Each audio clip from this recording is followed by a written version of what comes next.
साथियों नमस्ते प्रणाम। तो आज हम ज्ञान मार्ग में जो है अच्छे पुत्र के बारे में चर्चा कर रहे हैं। और सबसे पहले हम बताना चाहेंगे कि जो है पुत्र कौन है।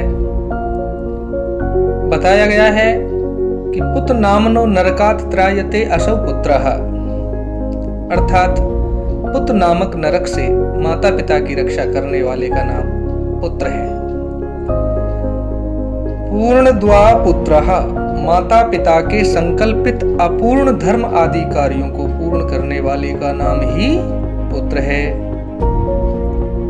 किसी भक्त ने फिर भगवान से पूछा,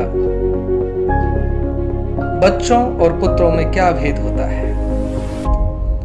बच्चे तो हर एक प्राणी मात्र के होते हैं, पशुओं के भी हुआ करते हैं, किंतु पुत्र नहीं होते।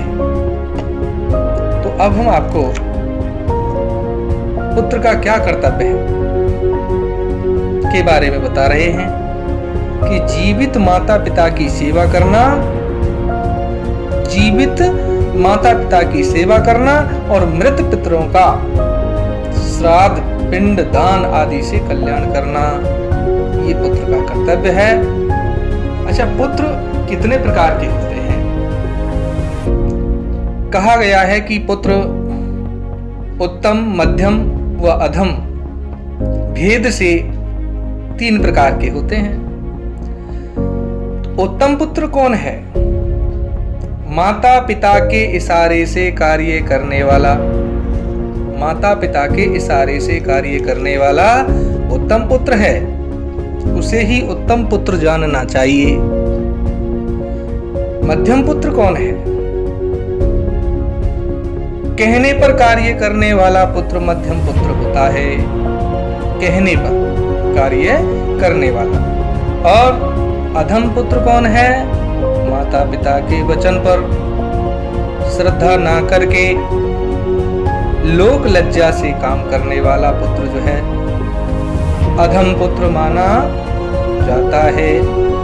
इस तरह पुत्र को माता पिता के संकल्पित, जो उन्होंने अपने जीवन में संकल्प लिए और वे किसी कारण से अपूर्ण रहे, धर्म आदि के कार्य उनको पूर्ण करने वाला ही श्रेष्ठ पुत्र माना गया है। तो साथियों, हम सब ने जाना कि एक श्रेष्ठ पुत्र के क्या क्या कर्तव्य हैं। पद्म पुराण में भी माता पिता के गौरव के गान का विस्तार मिलता है। कहा भी गया है कि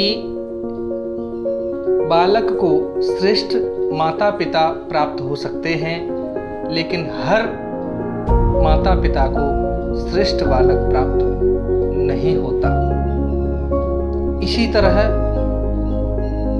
यदि हम अपने बच्चों को गुणवान, चरित्रवान और श्रेष्ठ बनाना चाहते हैं, तो हमें भी कुछ अपनी जिम्मेदारियां समझनी होती हैं कि हम भी सदाचारी बने, चरित्रवान बने और उन बच्चों के सामने एक अच्छी तरह से पेश होने के लिए समर्थवान बने। तो पद्म पुराण में कहा गया है कि पिता धर्मः, पिता स्वर्गः, पिता हि परमं तपः, पितरि प्रीतिम् आपन्ने सर्वः, प्रियन्ति देवताः।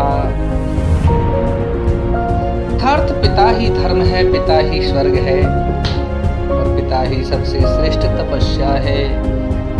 पिता के प्रसन्न हो जाने पर सारे देवता प्रसन्न हो जाते हैं।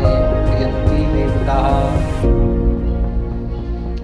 किसी ग्रंथकार ने फिर लिखा है कि सर्व तीर्थमयी माता, सर्वदेव मह पिता, मातरं पितरं तस्मात् सर्वयतनेन पूजयत्। मातरं पितरं च एव यस्तु कुर्यात् प्रदक्षिणं, प्रदक्षिणीकृता तेन सप्तः दीपः वसुन्धरः। जानुनि नीचे करौ यस्य पितरो प्रणमतः शिरः निपतन्ति पृथिव्यां च सुअक्षयं लभते दिवम्। इस श्लोक का तात्पर्य है कि माता सर्वतीर्थमयी यानी दुखों से छुड़ाने वाली तीर्थ है और पिता संपूर्ण देवताओं का स्वरूप है।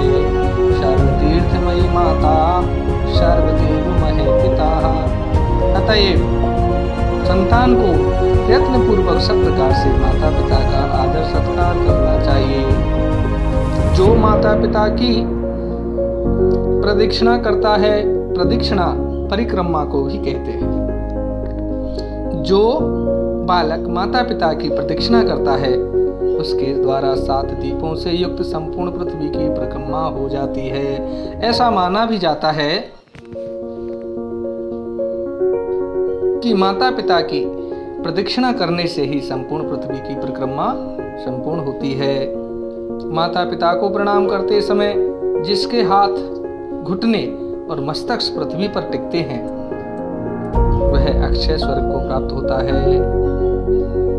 यह वर्णन महाभारत के आदि पर्व में भी लिखा हुआ है। यानी श्रेष्ठ संतान को अपने माता पिता के लिए साष्टांग दंडवत प्रणाम करना चाहिए और उन्हें सदैव प्रसन्न और खुशी रखने का यत्न करना चाहिए। धन्यवाद।